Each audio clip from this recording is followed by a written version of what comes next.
Hello there guys, welcome back to Younes Talks Football, welcome back to a brand new video. I hope all of you are doing well today. We're in the midst of the international break, Italy versus England.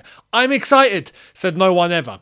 And as well as all the other countries, there are some good games to be fair. So we'll see what happens during the course of this international break. But because it's the international break, it means there's no club football. And it means that I would say for Chelsea fans, right, it's actually a good thing because we get to actually relax. We get to relax for now. I was on All You Can Eat Chelsea earlier on and we spoke about this, right? Look, enjoy it. Enjoy the break. And if you support another club, still enjoy the break.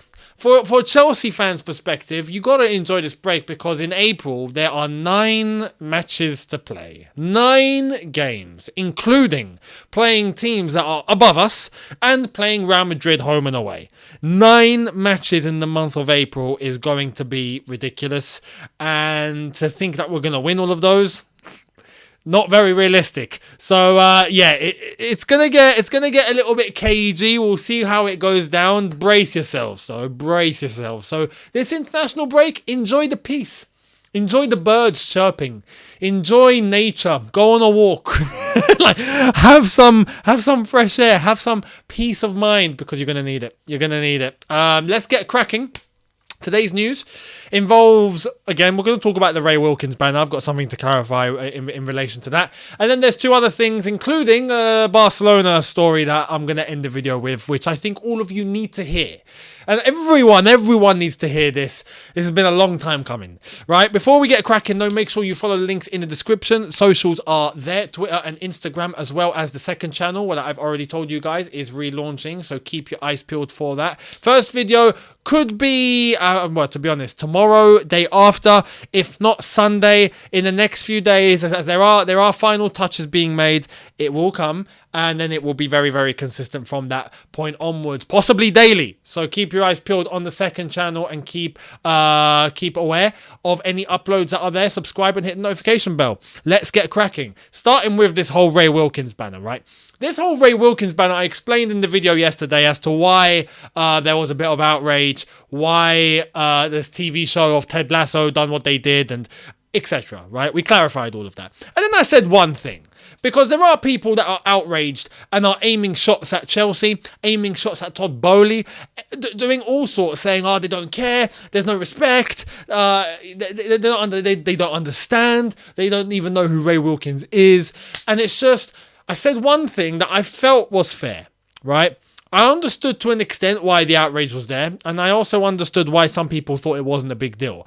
But the one thing that I thought was spot on is, if we heard from Ray Wilkins' family, right? If we heard from the family themselves, his kids, or his son, and they tell us what they think, then at that point, we can see what's the best direction to go in. If they were to tell us, we're not happy, this is disrespectful, at that point, it's complete outrage. If they turn around and go, no, you know what? We don't have a big issue with this, then no one should really have an issue with it, considering that it's Ray Wilkins' family themselves, right? So we actually have a statement from Ray Wilkins' son. He has come out and spoken about this banner, and I'm going to show you what he has said. So without further ado, here it is. Ray Wilkins' son, Ross, addresses the Ray Wilkins banner, saying, "All this is TV and certainly nothing to do with the new regime. From our perspective, the only thing that matters is the actual banner in the stadium where Dad gave so much for the club. Thanks for all the support and to Todd Bowley for his response." Does anything else really need to be said at this point? Nothing else really needs to be said at that point, because this is actually true. What he has said is actually spot on. You know, people are actually getting hot and bothered about a TV show banner, right? We've got to put this into perspective because sometimes we learn from things. People were outraged from the banner being shown on a TV show, whereas the actual banner is untouched. This is actually true. I didn't think of it that way. And Ross Wilkins has got it spot on. The actual banner, right, in the actual stadium has not been affected. It's not been touched. It's there and it's not getting removed, right? That's the most important thing. We get it goes to show it's actually a little mad reflection. As I'm talking right now, it's just hitting me. It's mad how focus can sometimes go to what's more virtual rather than real, if you know what I mean. It's mad how sometimes we pay attention to things that don't actually exist or don't actually matter as compared to the things that actually do matter. So, yeah, it's mad. It's mad when you think of it in hindsight. Banner on a TV show that was edited, people outraged. Actual Banner is not touched and it's there and it's fine and no one's actually realised. Crazy. When you think about it, it's crazy. But Todd Boehly gave a response to Neil Barnett. Neil Barnett, who was part of Chelsea TV, and you might remember him if you are a little bit old school. The new crowd definitely won't know who Neil Barnett is. But Neil Barnett, I remember going to an open training session at the Bridge and he made a joke about Arsenal not winning trophies and having to pick up potatoes on their pitch at the end of the season. So, yeah, funny guy. We laughed. It was hilarious. Neil Barnett tweeted this, and I'm going to show you Todd Boehly's response. He said, if changing Ray to Roy on a supporters paid for banner commemorating a late legend is the way Eghbali and Boehly believe is an example of how Europeans have failed to maximise football income, they're in for a rough ride. Nothing is going well yet. Time to keep their heads down. And to be fair, with this, again, it goes back to the perspective. The banner hasn't actually been changed. This is what's mad. The banner is there. It's not been affected. But on a TV show, they've made an edit and people are outraged. But the tweet does mention that about the banner getting changed from Ray to Roy, which technically it hasn't, right? But the latter part of the tweet that he said in relation to the new regime having to really establish what situation the club is in right now is actually legit, and they do have to get their heads down and they do have to work because we are in a situation that we do not want to be in right now. But Todd Boehly did respond and he said, we had nothing to do with these arrangements. The deal with Apple was struck in the first quarter of 2022. We are sorry it affected so many, and mostly we care about Ray and his family. We would also point out that none of the Chelsea players were actual Chelsea players. Hopefully that was clear. So basically, Todd Boehly saying, listen, it's a TV show, relax. Now, this arrangement was struck apparently in the first quarter of 2022, which would entail that was Roman Abramovich's time. But again, like I said yesterday, that doesn't mean with Chelsea themselves, that means with the Premier League. The Premier Leagues are the one that they've dealt with here, not the individual clubs. So we have to bear that in context and into consideration. And he's right that none of the actual Chelsea players in that show are actual Chelsea players. So yeah, we move. Anyway, that's it. Look, Ray Wilkins' family are cool with it. They don't see anything wrong. They're bothered about the real banner at the stadium. Don't touch that. Yeah, anyone touches that, then there will be outrage. That's the most important thing. And they're right. So we move. Yeah, we move. Let's get into other news. Now, Chelsea sacked the groundsman of 30 years, right? He's been at the club for 3 decades and he's been sacked, right? Or he's been let go, or, he's been wished well in his future endeavours. And a lot of people, me included, were like, why? The pitch has looked all right. Then again, I'm not at the ground as much as I once was, so I don't actually know in terms of it's different compared to what you see on TV. Let me point that out. When you're actually there, you do see the bubbles and you can see the mud. Whereas from a bird's eye view or from a TV view or whatever sort of view from a distance, you see just green. You don't really see, unless the pitch is really bad, then you begin to see the brown. But it's only close up you can see the quality of the pitch. Chelsea's pitch, from a TV perspective, has looked all right. Now, those that are actually at the games haven't really kicked up a fuss. I've not heard anything about the pitch being in tatters, except at the end of the season, which is normal. But they've sacked the groundsman of 30 years. Now, this is only a good thing if we get an upgrade, right? And it looks like Chelsea have actually got that in motion and are looking to get themselves an upgrade. So here it is. Chelsea are ready to appoint former Real Madrid and Arsenal groundsman Paul Burgess, who is widely regarded as the leader in his field. And look, I have to be honest, the Bernabeu used to have carpets. I was speaking with Troops yesterday on Score Draw, and I mentioned it, and I was honest. I was like, look, the one thing about the Emirates, the pitch. The pitch is a carpet. It really is. It's phenomenal in terms of quality. Never a blade of grass that is cut wrong, right? Spot on. So Arsenal have a good history. Real Madrid have a good history. If this geezer was responsible for that, then absolutely bring him to the bridge. Absolutely. And this is what I'm saying. If we are to upgrade in positions, as even if we're talking about the groundsman, if we're trying to change things at the club and we're sacking people, you have to get people that are better. Simple as that. You just have to. You have to upgrade. If you don't, then you're running around in circles and you're doing things that are pointless. So that's happening at Chelsea. We'll see what happens in relation to that. And if we do notice a better pitch, then we know that someone's been hired, much like maybe Paul Burgess has, and is doing a good job. We'll see what happens. Now, Barcelona. Barcelona, Barca.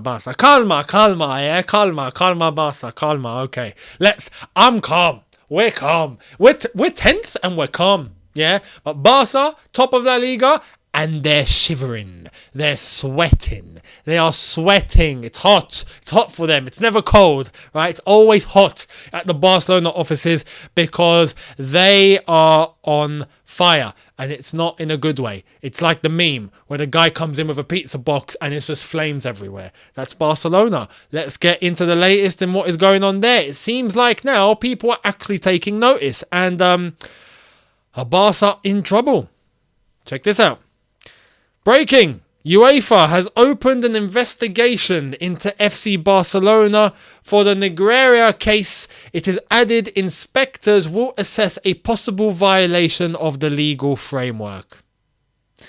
As much as, look, I don't want to come on here and gloat at people or clubs or whatever facing issues and trouble and all of that, right? But when it's Barca, and as a Chelsea supporter, if I were to put my blue tinted glasses on, I am going to gloat. Because I'm sorry, but not just us, everyone, for years, right? The ones that were there, the young ones that are watching football now who are like 18, 17, 16 now, maybe won't have felt this as much as us. But we had to endure with UEFA Lona for a very long time. And ironically, isn't it? I just said UEFA Lona. UEFA Lona. What does that mean? That means that Barca had UEFA in their pockets, right? And were doing whatever they wanted to do. And hey, as a Chelsea fan, as Chelsea, we were the biggest victims to that. The biggest. No one were victims to that. And I don't like to virtual signal and all that and start, I'm the victim, right? But listen, what we went through with those 4 penalties in 2009, no one else had. The closest team that had some sort of injustice against that era of Barcelona was Arsenal, when Van Persie got sent off for kicking a ball. Absolutely unbelievable. But with us, we had to endure it. Yeah, we got robbed, absolutely robbed. And despite us getting our revenge in 2012, which is the best way to get payback, right? In order to, if you're a victim of anything, you want to get one up on whatever happened. It's just to, prove yourself, take yourself to the next level and do what you got to do. And we done that in 2012 when we knocked them out in their backyard in the semi-final, right? So we got our revenge. But this just feels nice to hear. It's just great. Now, there was news in France in relation to this case, that the Barcelona 6, PSG 1 result, if you remember that in the Champions League a few years ago, had some sort of influence, apparently. I'm not going to say that it did, but apparently, right, that is what went down with the referee that day, allowing Barcelona to have advantage after advantage after advantage in order to come back in that second leg, as they were 4-0 down from the first leg, if you remember. They won 6-1, and that referee was absolutely destroyed across the place because of his shambolic performance that night. UEFA apparently did sanction that referee, and that was the last we heard of it. But with the corruption thing that we've heard lately about Barcelona and whatnot, it's no surprise that now we're hearing this. And if this is the case and UEFA are actually going to open an investigation, then I hope they do it properly and they don't end up into UEFA Lona 2.0, where all of a sudden Barca have the influence over them and just dictate whatever they want to hear. So We'll see what happens, but there are rumours and whispers now that it seems like Barca could be heading into trouble, and we'll see how it ends towards the end of the season, because that's where we'll probably get most of the updates. But Barca, it looks like Barca are running on really, really, really, really thin ice in every single aspect: economically, reputation, people at the club, this, corruption. In every single aspect, it's like they're treading on really, really thin ice, and they may well go on to win La Liga, right? But at what cost?